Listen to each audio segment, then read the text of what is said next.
Salut, c'est Marc. Dans la vidéo d'aujourd'hui, j'aimerais parler d'un sujet un petit peu différent de d'habitude. Je vais faire un peu des vidéos différentes pour les prochains temps parce que je suis en train de préparer un voyage. D'ailleurs là, je suis déjà à l'aéroport.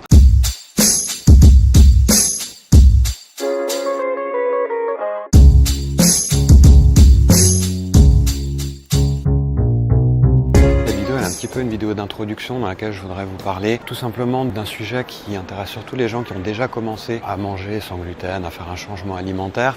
Une fois qu'il est en place, les difficultés qu'on rencontre sont assez nombreuses et une des difficultés qu'on rencontre assez souvent, c'est quand on voyage.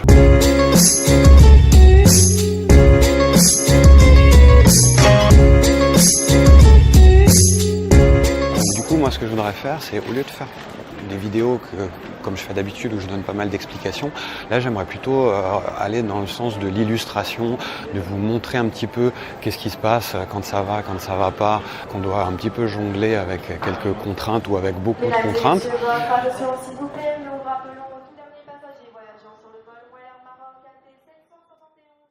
Un des premiers problèmes que je rencontre là maintenant, c'est, vous voyez derrière moi, il y a quelques trucs à manger, mais il n'y a pas grand chose de vraiment intéressant pour les gens qui ont des intolérances alimentaires.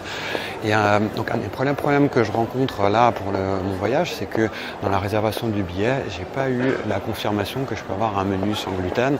Et même s'il était sans gluten, il sera certainement pas sans produits laitiers. Ce qui fait que dans tous les cas de figure, c'est pas vraiment très agréable pour démarrer un voyage. Heureusement, j'ai été assez prévoyant et j'ai utilisé la recette de pain que je propose à tous les gens qui s'inscrivent à ma newsletter d'ailleurs. J'ai utilisé cette recette-là pour faire des sandwichs que je vais utiliser dans mon voyage pour la Réunion. Donc en fait, je pars à l'île de la Réunion et dans les prochains temps, les vidéos que je vais faire, ça va être plutôt des vidéos vlog de voyage dans lesquelles je vais vous montrer concrètement ce qui se passe et les contraintes auxquelles on doit faire face quand on a des intolérances alimentaires et qu'on voyage. Du coup, là tout de suite, je vais rejoindre ma porte d'embarquement et puis le reste de ma petite famille et on va rentrer dans l'avion tout à l'heure. Et je vais manger mon sandwich pendant que les plateaux repas seront distribués aux autres personnes. Donc voilà, il faut être prévoyant parce que sinon, on peut juste regarder les autres manger, quoi. Du coup, voilà, donc ça c'est un premier point qui est assez problématique et ce que je vais faire, c'est que dans les prochains jours, je vais essayer de filmer pour vous différentes choses que je vais voir et faire et notamment le lien entre l'alimentation et les choses que je visite parce que quand on part pour des journées entières, il faut qu'on trouve des solutions pour manger, donc on va parler un peu de tout ça au fur et à mesure.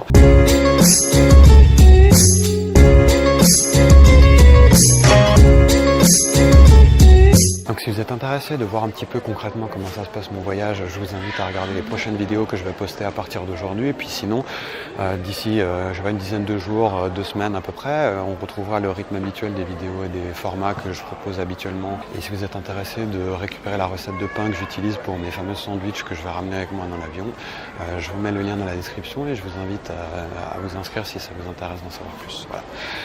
Donc moi je vous dis à bientôt et je vais rentrer dans mon avion et on se retrouve de l'autre côté une fois arrivé à la Réunion. Ciao ciao.